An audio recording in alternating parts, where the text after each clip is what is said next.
படிப்பு என்பது நீங்கள் வாங்கி குவிக்கின்ற பட்டங்கள், மதிப்பெண்கள், உங்களுடைய பாடங்களுக்கு தரப்படுகின்ற முக்கியத்துவங்கள். ஆனால் வாசிப்பு என்பது அது ஒரு தனி அம்சம்.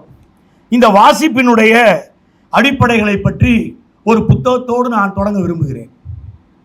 சாகித்ய அகாடமி அருமையான பல நூல்களை வெளியிட்டிருக்கிறது. சாகித்ய அகாடமியின் வரலாறை பார்க்கிற பொழுது 1944 பிரிட்டிஷ்காரங்க இருந்த பொழுது வங்காளத்தினுடைய ஏசியாட்டிக் சொசைட்டி என்கிற ஒன்று எப்படியாவது நமக்கென்று இந்தியாவுக்கென்று ஒரு இலக்கிய அமைப்பை உருவாக்க வேண்டும் என்று முயற்சி செய்தது. ஆங்கிலேயர் தடுத்தார்கள்.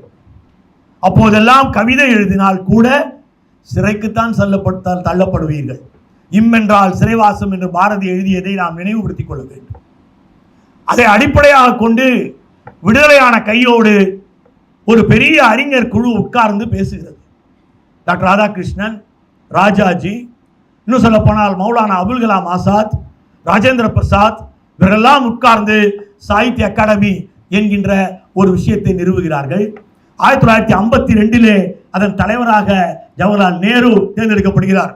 அப்போ நேரு சொன்னார், இதன் தலைவராக ஒரு பிரதமர் என்கிற முறையில் நான் இருக்க மாட்டேன், நானும் ஒரு எழுத்தாளர் என்கிற முறையில் இதிலே நான் அங்கம் வகிக்கிறேன் என்று சொன்னார் நேரு. அத்தோடு நேரு நிறுத்தவில்லை. நேரு குழந்தைகளுக்கான புத்தகங்களை நீங்கள் வெளியிடுவதற்கு ஒப்புக்கொள்கிறீர்களா என்று அந்த அமைப்பை கேட்டார். அப்போது அவர்கள் சரி, நாங்கள் 100 புத்தகங்கள் வெளியிட்டால் அதில் 20 புத்தகங்களாவது குழந்தைகளுக்காக வெளியிடுகிறோம் என்று சொன்னார்கள். சாகித்ய அகாடமி ஏற்றுக்கொள்ளப்பட்டது என்று நேரு உடனடியாக கையொப்ப முடிகிறார்.